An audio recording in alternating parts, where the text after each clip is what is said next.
والقدر والألم والرزق والبدر والذي ألم تر كيف فعل ربك بالعباد والعباد الذي لم يخلق مثلها في البلاد فنمول الذين كذبوا الصدق بالعباد يومئذ بجهنم. Assalamualaikum warahmatullahi wabarakatuh.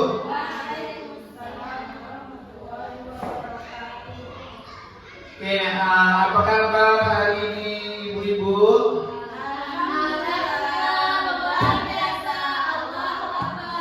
Oke, terima kasih. Oke, jadi baik, saya Nasrin Mohan. Terus saya adalah calon guru penggerak angkatan 9 dari Kabupaten Labuan Batu, dari SDIT Robani Rantau Prapat. Oke, jadi tujuan saya berada di depan ibu-ibu semuanya atau ibu guru adalah kita mau membahas tentang pembahasan modul 1.4 tentang budaya positif. Nah, nanti kita sharing nanti tentang budaya positif yang ada di sekolah kita. Oke, ini yang pertama, apakah makna budaya positif? Kemudian apa contoh penerapan positif yang telah kita terapkan?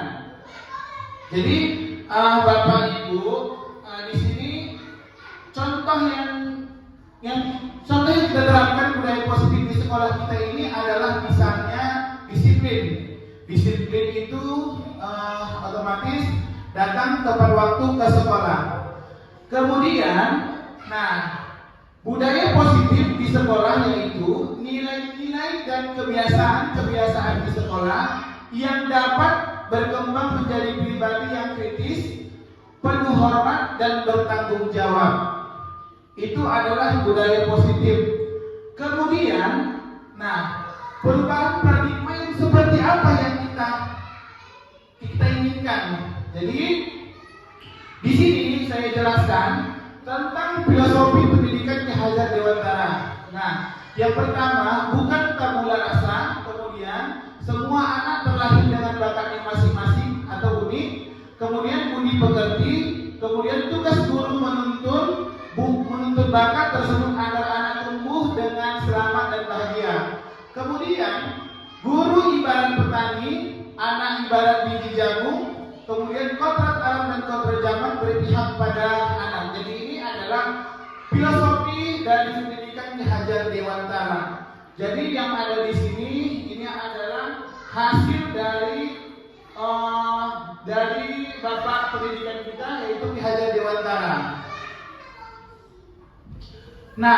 Tadi saya menjelaskan tentang perubahan paradigma. Di sini untuk membangun budaya yang positif, sekolah perlu menyediakan lingkungan yang positif, aman dan nyaman agar murid-murid mampu berpikir, bertindak dan mencipta dengan merdeka berdiri dan bertanggung jawab. Kemudian lazimnya disiplin dikaitkan dengan kontrol. Dalam hal ini kontrol guru dalam menghadapi murid. Perubahan paradigma yang seperti apa? Ini dia. Jadi menurut paparan dari Dr. William Glasser dalam kontrol teori untuk meluruskan miskonsepsi tentang kontrol, ilusi guru mengontrol murid, kemudian ilusi bahwa kritik dan membuat orang merasa bersalah dapat menguatkan karakter, kemudian ilusi bahwa semua penguatan positif efektif dan bermanfaat, dan ilusi bahwa orang dewasa memiliki hak untuk memaksa.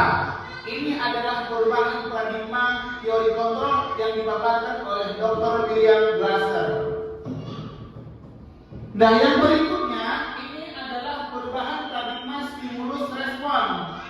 Stimulus respon ini yang pertama, kita mencoba mengubah orang agar berpandangan sama dengan kita. Itu stimulusnya. Jadi teori kontrolnya itu kita berusaha memahami pandangan orang lain tentang dunia. Yang kedua, perilaku buruk dilihat sebagai suatu kesalahan. Sedangkan teori kontrolnya itu adalah semua perilaku memiliki tujuan. Yang ketiga, orang lain bisa mengontrol saya. dan teori kontrolnya itu hanya Anda yang bisa mengontrol diri Anda. Jadi di sini dari stimulusnya orang lain itu bisa mengontrol saya. Kemudian teori kontrolnya itu adalah hanya saya yang bisa mengontrol diri saya sendiri. Oke.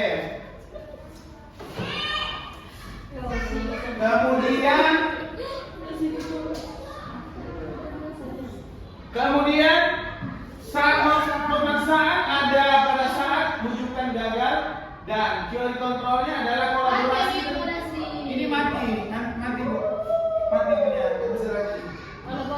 Oke. Kolaborasi dengan kesepakatan menciptakan pilihan baru. Kemudian ada model berpikir menang kalah dan model berpikir menang-menang. Itu teori kontrolnya. Nah, apa makna disiplin? Nah, kita masuk ke disiplinan. Tadi kan sudah saya bahas tentang budaya positif, yaitu tentang disiplin. Kemudian, kata disiplin sering dikaitkan dengan kata tertib, teratur, dan kepatuhan pada peraturan.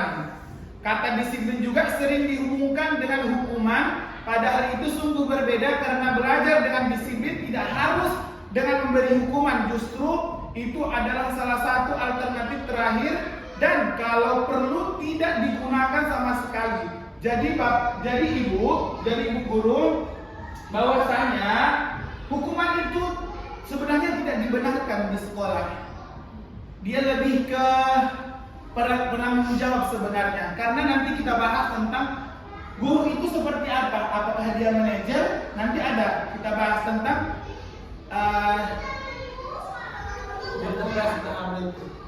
kemudian di sini adalah Hajar Dewantara mengatakan bahwa untuk mencapai kemerdekaan atau dalam konteks pendidikan kita saat ini ada untuk menciptakan murid yang merdeka. Syarat utamanya adalah harus ada disiplin yang kuat. Disiplin yang dimaksud adalah disiplin diri yang memiliki motivasi internal.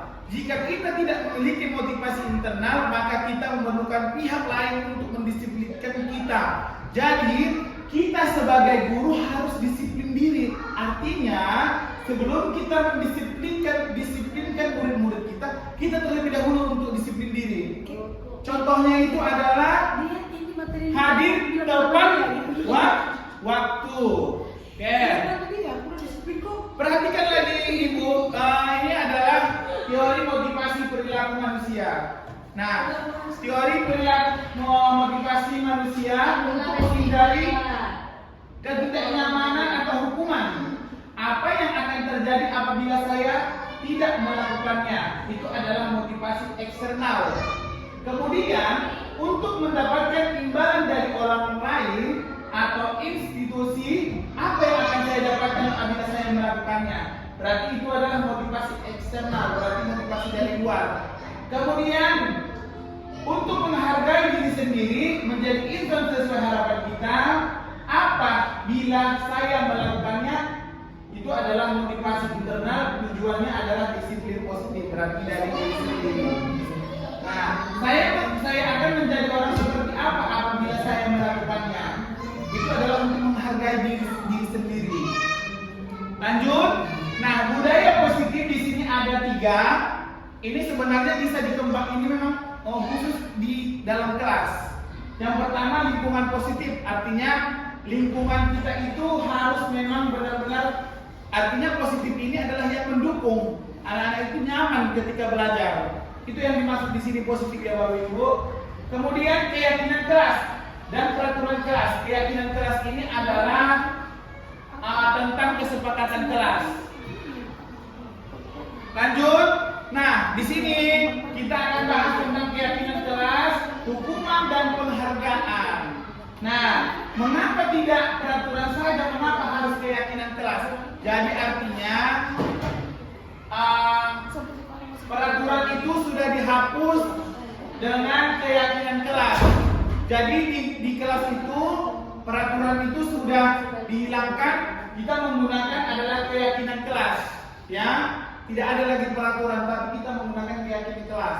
Mengapa kita memiliki peraturan harus menggunakan helm bila mengendarai kendaraan roda 2? Jadi jadi ibu guru misalnya ini, kenapa kita harus menggunakan helm ketika kita mengendarai roda 2 atau sepeda motor? Dan nggak melayang. Supaya tidak melayang. Kemudian apalagi? Untuk keselamatan diri. Kemudian mengapa kita memiliki peraturan 3M, menggunakan masker, mencuci tangan dan menjaga jarak 1,5 meter? Ini adalah waktu masa-masa Covid. Kemudian mengapa kita memiliki peraturan harus datang tepat waktu pada saat mengikuti pelatihan? Ini tadi kan namanya disiplin, kan disiplin waktu, kan tentang disiplin waktu. Nah, ini dia keyakinan kelas. Keyakinan kelas adalah nilai-nilai kebajikan atau prinsip-prinsip universal yang disepakati bersama secara universal, lepas dari latar belakang suku, negara, bahasa maupun agama. Jadi di sini tidak ada perbedaan suku, agama, dan negara. Kemudian menurut dosen 1998, suatu keyakinan akan lebih motivasi seseorang dari alam intrinsik, seseorang akan lebih semangat untuk menjalankan keyakinan daripada hanya sekedar mengikuti serangkaian peraturan. Nggak boleh di sini. Tidak boleh. Kemudian ini pembentukan keyakinan kelas. Berapa slide lagi? Jadikan ya ibu. Berapa slide lagi? Masih banyak. 30 slide. Boleh berfungsi. Mau kemana? Boleh. Sebentar lagi ya bu. Kita buat video ini. Kemudian pembentukan keyakinan kelas. Nah, keyakinan kelas bersifat abstrak daripada peraturan yang lebih rinci dan konkret.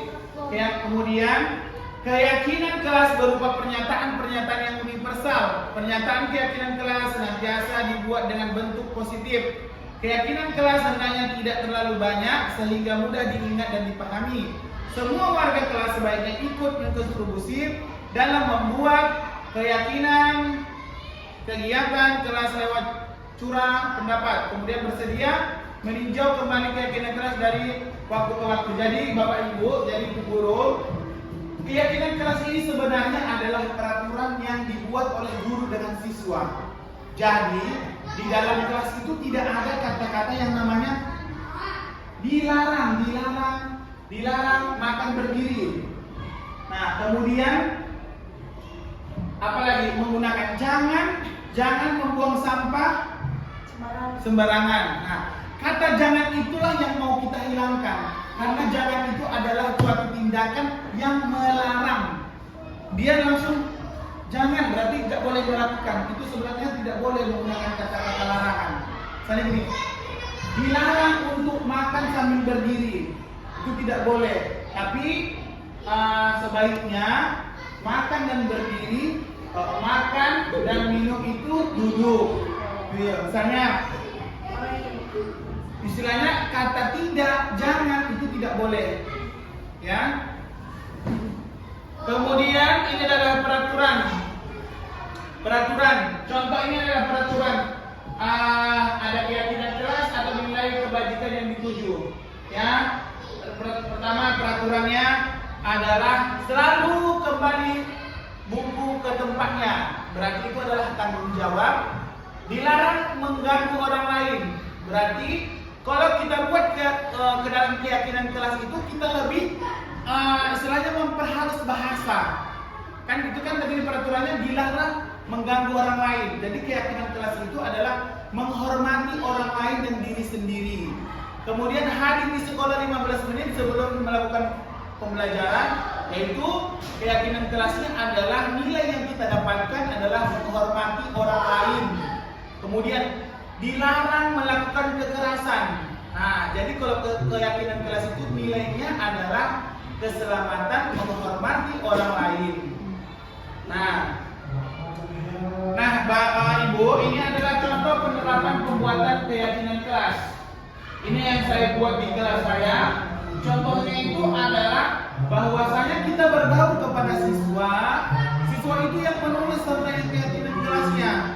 Nanti setelah sudah dapat keyakinan kelas antara guru dan siswa, baru kita ibaratnya kita bicara, kita diskusikan bersama-sama. Nah, dihukum oleh kebijakan.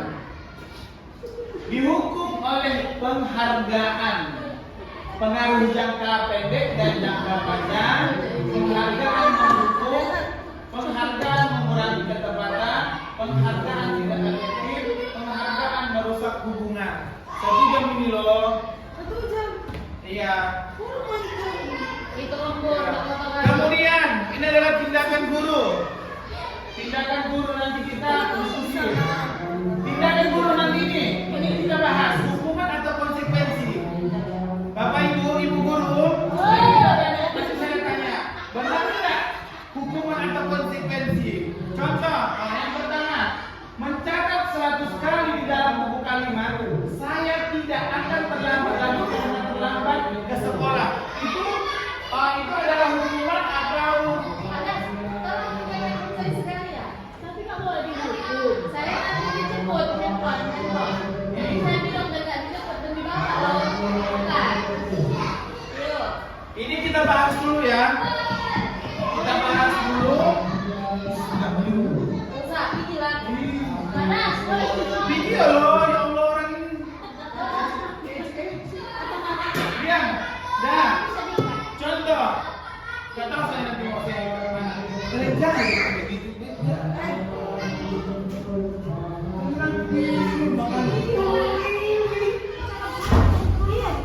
Udah ini, mau kita bahas. Ini nanti kita bahas ya ini, yang ini. Kita disinilah kita apakah kita memang benar-benar guru atau memang kita hanya sekedar mentransfer ilmu saja. Nah ini dah hukuman atau konsekuensi. Contoh, mencatat 100 kali di dalam buku kalimat, saya tidak akan terlambat lagi karena terlambat ke sekolah. Ini menurut Bapak hukuman, menurut Ibu ini hukuman atau konsekuensi? Gini, saya tidak akan terlambat lagi, dia mencatat 100 kali di buku tulisnya. Saya terima itu konsekuensi atau hukuman? Hukuman. Kita buat di sini ya Bapak Ibu. Kita buat yang di sini. Dia ini hukuman ya, hukuman. Kemudian yang kedua, lari mengelilingi lapangan basket 2 kali karena terlambat hadir di sekolah. Ini hukuman atau konsekuensi? Hukuman atau konsekuensi? Hukuman. Hukuman. Kemudian murid diminta untuk push up 15 kali karena tidak menggunakan masker ke sekolah. Hukuman atau konsekuensi? Hukuman. Hukuman. Kemudian menggantikan kertas tugas temannya yang telah dicoret-coret. Hukuman atau konsekuensi? Konsekuensi. Kemudian membersihkan tumpahan air di meja tulis karena tersenggol pada saat belajar. Konsekuensi. Kemudian meminta murid tidak mengenakan sepatu seharian di sekolah karena tidak mengenakan sepatu hitam. Itu hukuman atau konsekuensi. Jadi anak itu diminta oleh gurunya tidak memakai sepatu karena dia salah pakai sepatu warna hitam. Hukuman. Hukuman. Kemudian lari mengelilingi lapangan basket 2 kali karena terlambat 10 menit untuk pelajaran PJOK. Hukuman. Jadi nanti ini Bapak Ibu kita cek apakah benar yang kita jawab atau salah kurang tepat. Tidak dibilang, kita tidak boleh bilang itu salah atau yang pertama tadi mencatat 100 kali adalah hukuman benar. Kemudian lari mengelilingi ini benar hukuman. Kemudian murid diminta untuk pusat hukuman. Menggantikan kertas buku adalah konsekuensi. Membersihkan tumpahan adalah konsekuensi. Murid disuruh untuk mengenakan sepatu hukuman. Lari mengelilingi lapangan basket 2 kali terlambat adalah konsekuensi. Oke, benar sekali. Terima kasih yang kurang tepat. Nah, ini adalah baik. Ini adalah perbedaan hukuman dan konsekuensi. Hukuman sesuatu yang menyakitkan harus terjadi. Kemudian membuat anak sakit baik fisik maupun hati untuk jangka waktu lama, itu adalah hukuman. Kemudian anak membenci kedisiplinan. Kemudian paksaan dan mendorong anak menyakiti diri sendiri. Kemudian konsep diri yang buruk, anak belajar untuk menyembunyikan kesalahan. Kemudian marah, merasa bersalah, dipermalukan, merasa tak dihargai, ini adalah hukuman. Konsekuensi suatu harus terjadi, membuat anak merasa tidak nyaman dalam jangka waktu pendek. Nah, menjadi anak membenci disiplin berarti anak menghargai disiplin konsekuensinya. Dan paksaan berarti stimulus tangan, anggapan. Mendorong anak menyakiti diri sendiri adalah mendorong anak agar mudah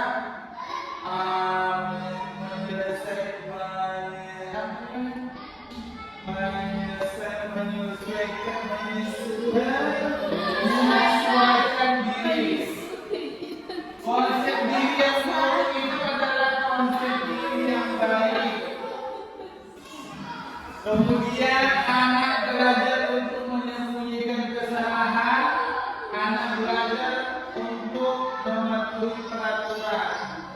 Merasa marah, merasa bersalah, tapi kehilangan hak, dibuat tidak nyaman, diasingkan untuk sementara atau time out. Sebentar lagi. Nah, kebutuhan dasar manusia. Kebutuhan dasar manusia yang pertama adalah penguasaan, kemudian kebebasan, kesenangan, cinta kasih dan atau diterima. Nah, ini adalah contoh dari kebutuhan dasar manusia. Contoh.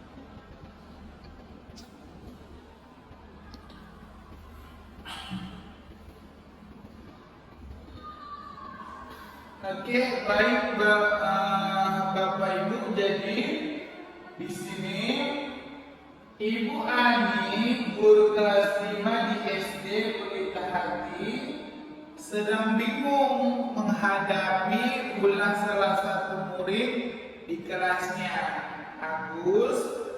Beberapa anak telah datang dan mengeluhkan Agus yang seringkali meminta bekal makan siang mereka dengan paksa. Jika Anda menghadapi situasi seperti Ibu Ani, apa yang akan Anda lakukan?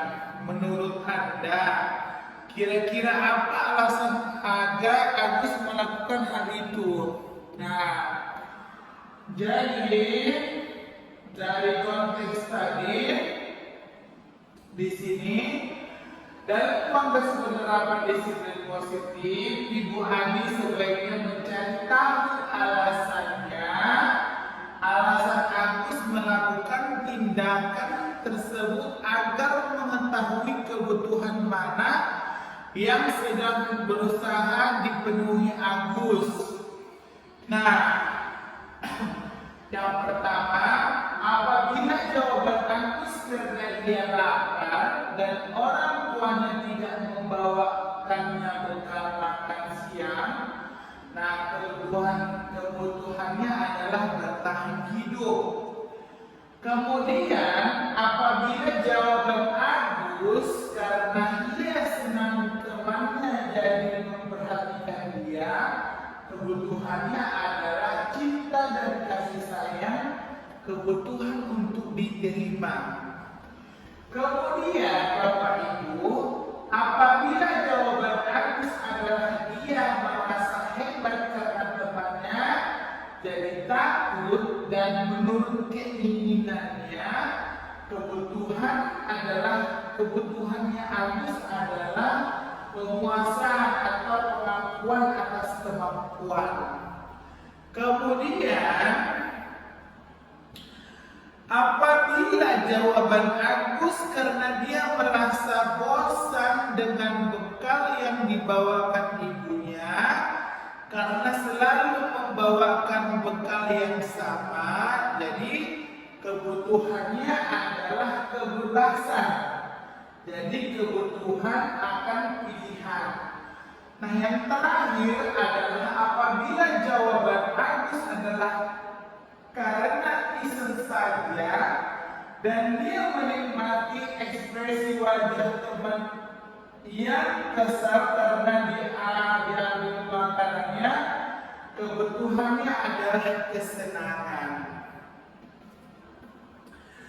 Kemudian ini adalah 5 posisi kontrol. 5 posisi kontrol yang ada pada guru. Nah, yang pertama adalah penghukum, kemudian pembuat merasa bersalah, yang ketiga adalah teman, kemudian ada pemantau dan ada manajer. Jadi kelima posisi kontrol ini adalah yang pertama kali itu ada penghukum dan membuat merasa bersalah, itu adalah identitas gagal. Kemudian teman dan pemantau itu adalah identitas berhasil. Kemudian manajer itu adalah identitas berhasil atau sukses, itu adalah manajer. Jadi kelima posisi ini ada masing-masing kekuatannya. Nah, kita lanjut saja. Nah, kemudian kita membahas tentang restitusi. Nah, restitusi adalah proses menciptakan kondisi bagi murid untuk memperbaiki kesalahan mereka sehingga mereka bisa kembali pada kelompok mereka dengan karakter yang lebih kuat menurut Gosen 2004. Nah, jadi Bapak Ibu, nanti kita akan membahas tentang restitusi itu bagaimana cara menyelesaikan restitusi, nanti kita bahas. Kemudian ada 9 ciri-ciri restitusi. Yang pertama, bukan untuk menebus kesalahan, namun untuk belajar dari kesalahan. Kemudian memperbaiki hubungan. Yang ketiga, tawar bukan paksaan.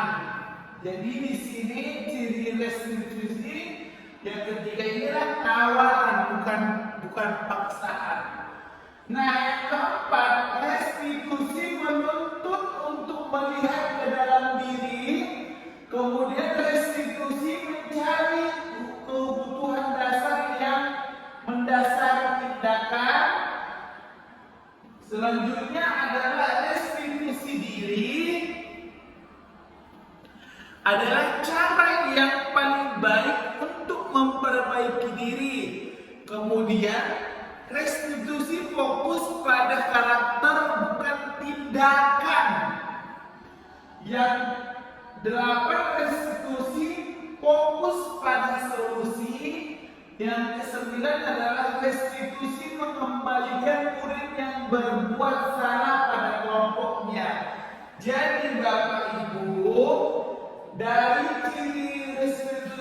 yang 9 ini adalah bahwa bisa kita ungkapkan bahwasanya restitusi ini adalah fokus pada solusi, bukan karena paksaan ataupun hukuman.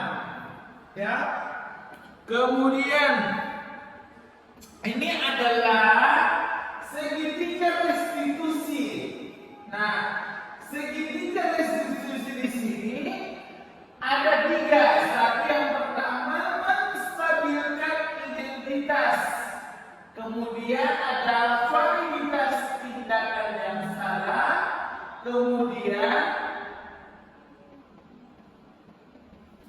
Kemudian menanyakan keyakinan. Jadi segitiga restitusi ini adalah memiliki nilai-nilai tersendiri. Nah, yang pertama tadi menstabilkan identitas. Jadi setiap orang siswa pasti pernah melakukan kesalahan. Kamu bukan satu-satunya yang pernah melakukannya. Nah, validitas tindakan yang salah. Kamu tentu punya alasan mengapa melakukan itu. Kemudian adakah cara yang lebih efektif untuk mendapatkan apa yang kamu butuhkan? Kemudian menanyakan keyakinan, nilai-nilai yang telah kita sepakati. Kamu ingin menjadi orang yang seperti apa? Kemudian ini adalah dokumentasi penerapan segitiga restitusi. Jadi Bapak Ibu guru, jadi ini adalah tentang cara menangani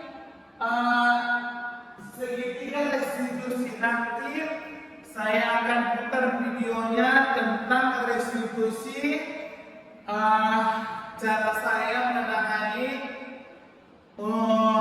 restitusi pada anak. Oke.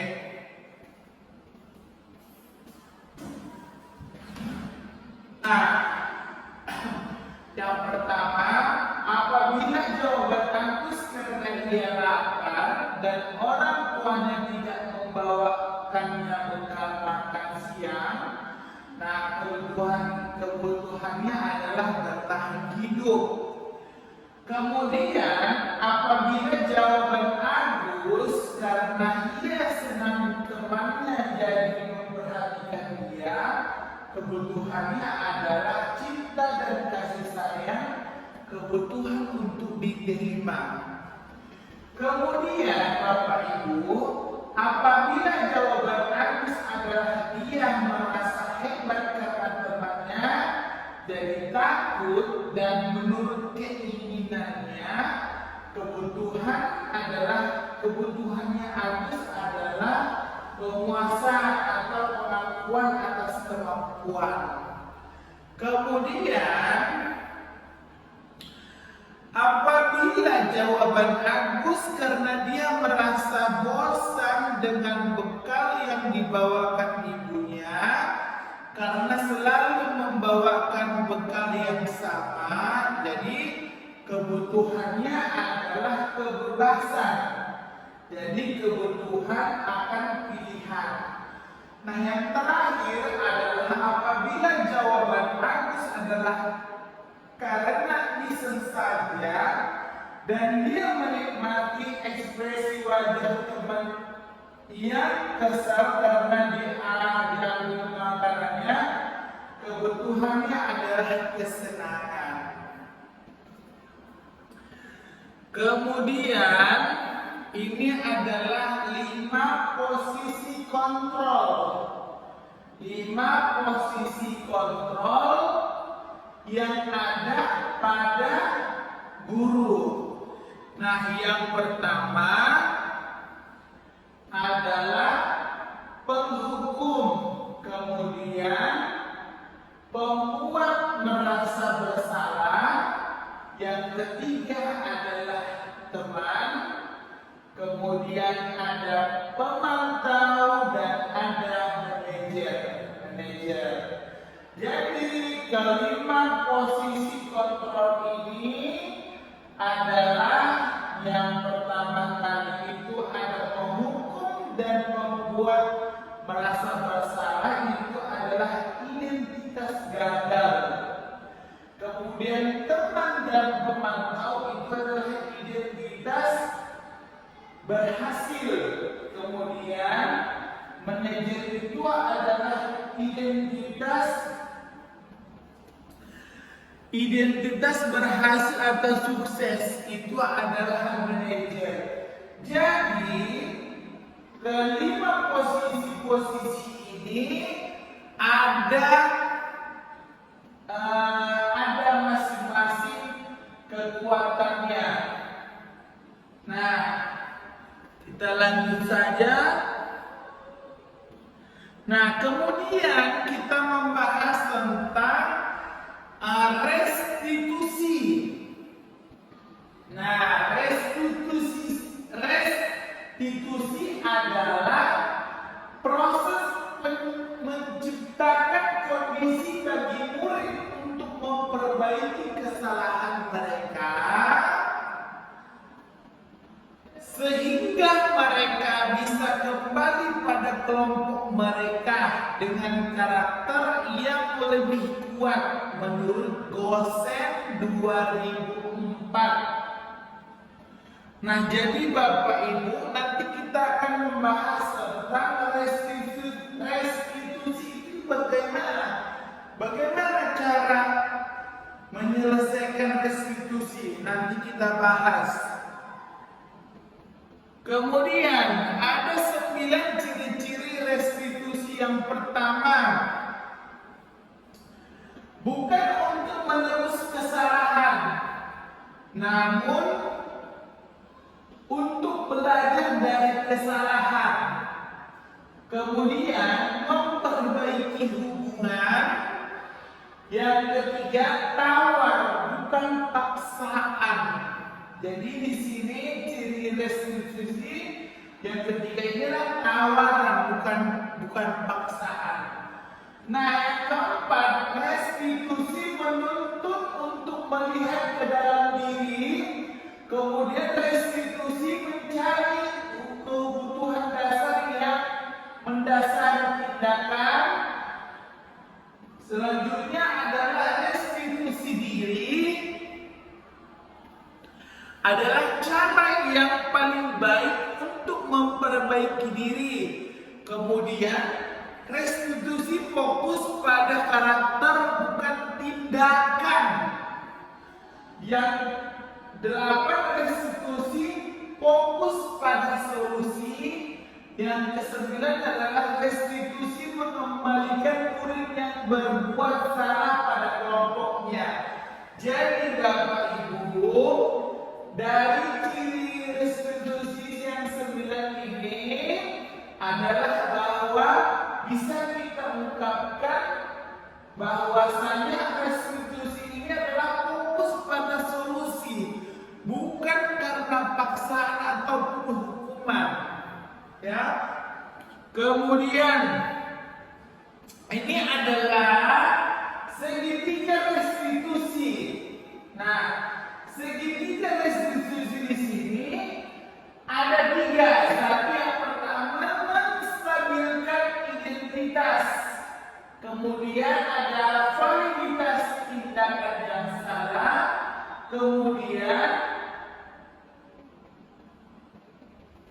Kemudian menanyakan keyakinan. Jadi segitiga restitusi ini adalah memiliki nilai-nilai tersendiri. Nah, yang pertama tadi menstabilkan identitas.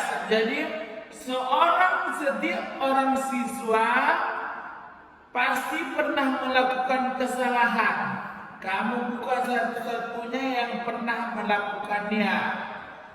Nah, validitas tindakan yang salah. Kamu tentu punya alasan mengapa melakukan itu. Kemudian adakah cara yang lebih efektif untuk mendapatkan apa yang kamu butuhkan? Kemudian menanyakan keyakinan, nilai-nilai yang telah kita sepakati, kamu ingin menjadi orang yang seperti apa? Kemudian ini adalah dokumentasi penerapan segitiga restitusi. Jadi Bapak Ibu guru, jadi ini adalah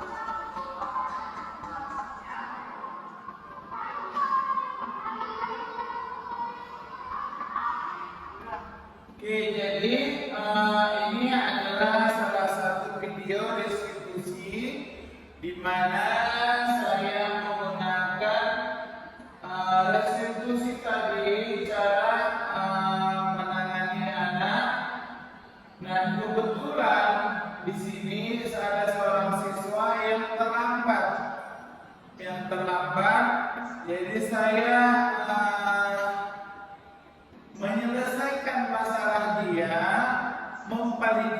memvalidasi masalah dia dengan mencari solusi dari masalah si siswa tadi. Kemudian ada video yang kedua.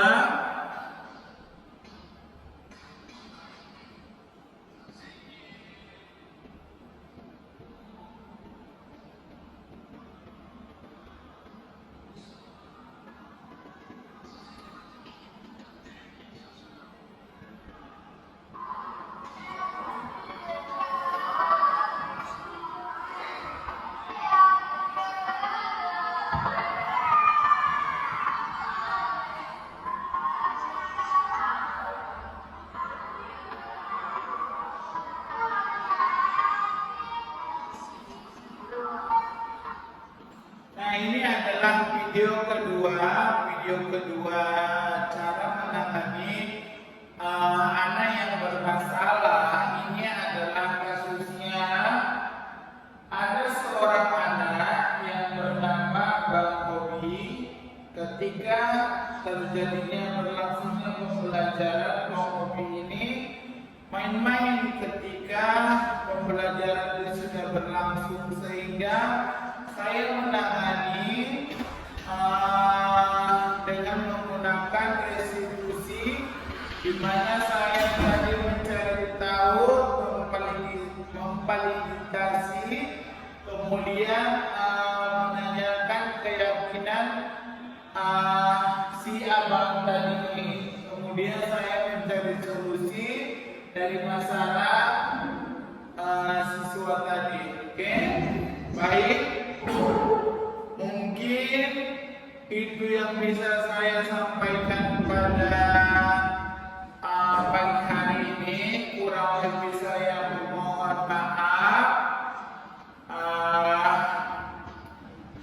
Jadi saya akhiri. Assalamualaikum warahmatullahi wabarakatuh. Salam guru penggerak, bergerak, tergerak, menggerakkan. Bertemu bahu, ya, bertemu bahu, dan bertemu bahu. Pak, ayo amankan Bapak Ibu guru. Terima kasih sudah mendampingi anak-anaknya. Ya, kita mau cari kelompok dulu, cari kelompok kecil lagi. Ini udah kelompok kecil, kita mau berdiri lagi, duduk lagi, duduk bukan jongkok, berdiri lagi, bersama. Kami berjalan di lingkaran. Ayo kawan-kawan berjalan di lingkaran, sambil tepuk tangan suasana riang. Awas hati-hati, lingkaran mau berubah. Siapa ketinggalan tidak dapat teman. Lingkaran mau berubah.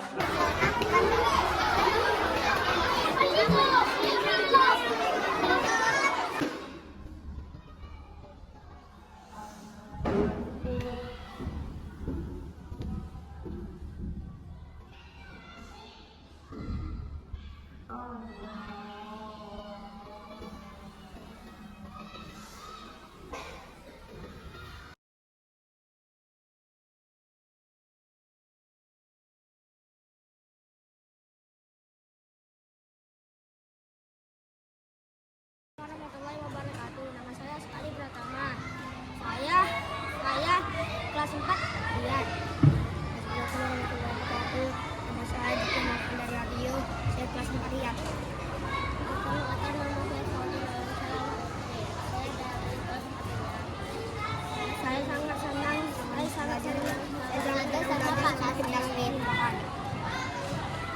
Assalamualaikum warahmatullahi wabarakatuh.